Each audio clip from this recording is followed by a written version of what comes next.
Today, we're diving into something really cool, the art of the comeback. And we're going to look at it through the lens of an ancient star in Vedic astrology called Punarvasu. It's this powerful symbol of resilience, second chances. I mean, haven't we all been there? Just wishing for a cosmic do-over, a total reset button on a situation, maybe a relationship, or even like a whole chapter of your life. Well, what if I told you there's a cosmic energy that is literally designed for that exact thing? Okay, so let me introduce you to Punarvasu. The name itself literally means the return of the light. You can think of it as the universe's built-in promise that, no matter how dark things get, you always have the power to start over, to find your way back to the good stuff, to prosperity and clarity. So what's the secret sauce here? What actually gives Punarvasu all this power? Well, to get it, we've got to look at its core identity. Let's figure out what makes this star the ultimate symbol of renewal. Just look at this breakdown. It's amazing how everything here points to the exact same theme. You've got Jupiter, the great expander, as its ruling planet. Its deity, Aditi, the cosmic mother of just limitless support. Even the symbol, a bow and quiver of arrows, is basically saying, hey, you always have another shot. And the big one, its Shakti, its core power, is literally the ability to regain, restore, or renew. It's all right there.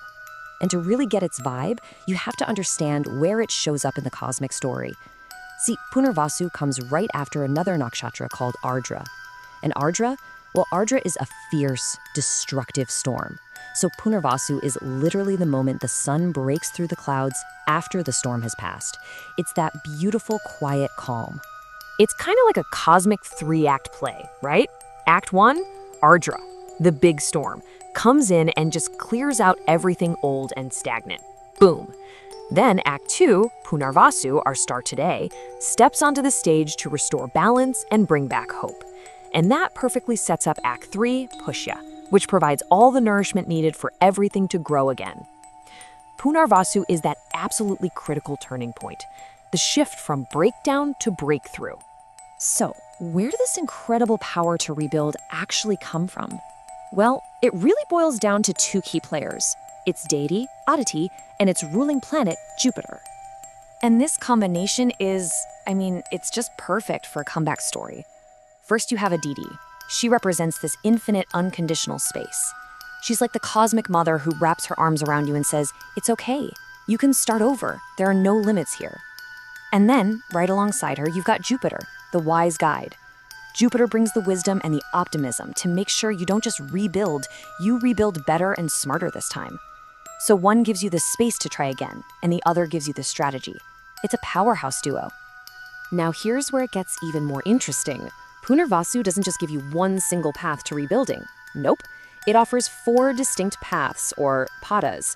Think of them like 4 different flavors of its comeback energy. Each one is a totally different strategy for getting back on your feet. So depending on the specifics in a chart, the comeback strategy changes. The first path, that's ruled by Mars, and it's all about action, just getting out there and making a new start. The second path is ruled by Venus, and it's about rebuilding through comfort and getting your material world stable again. The third path, with Mercury, is all about using your smarts, your intellect, and communication to get things back in order. And finally, the fourth path, which moves into Cancer and is ruled by the moon, that's all about deep emotional healing and nurturing yourself back to health. Of course, in astrology, nothing ever works totally on its own, right? Other planets in your chart can act like teammates, or maybe even challengers, in Punarvasu's big comeback mission. So, as you can probably guess, having Jupiter here is like having the star player on your team. It makes the recovery big, expensive, and super successful. The moon, also a fantastic player, giving you this deep emotional resilience, the ability to just bounce back. But what about a planet like Saturn? Saturn can definitely bring some delays, some frustrations. It doesn't mean the comeback won't happen, but it's going to make you work for it, teaching you some really profound lessons about patience and structure on the journey. All right, so all of this brings us to the soul's journey with Punarvasu and how this energy can show up in 2 very, very different ways. And this is where choice, where free will, really comes into play.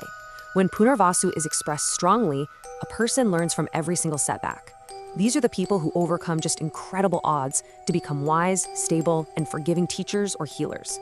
But a weak expression, well, that person gets the same second chances, but they get stuck. They keep going back to the same toxic patterns, repeating the same mistakes, and just never quite learning the lesson. So the key takeaway here is huge. The opportunity to start over is always there, but you have to choose to learn from it. And that right there is really the heart of Punarvasu. Its ultimate lesson is that a successful life isn't about avoiding failure. No way. It's about becoming a master of recovery.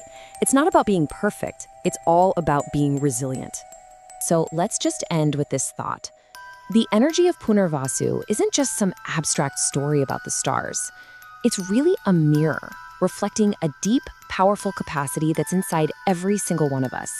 It's a reminder that no matter how many times life breaks you, you are fundamentally designed to rebuild. And that right there is an incredibly powerful truth to hold on to.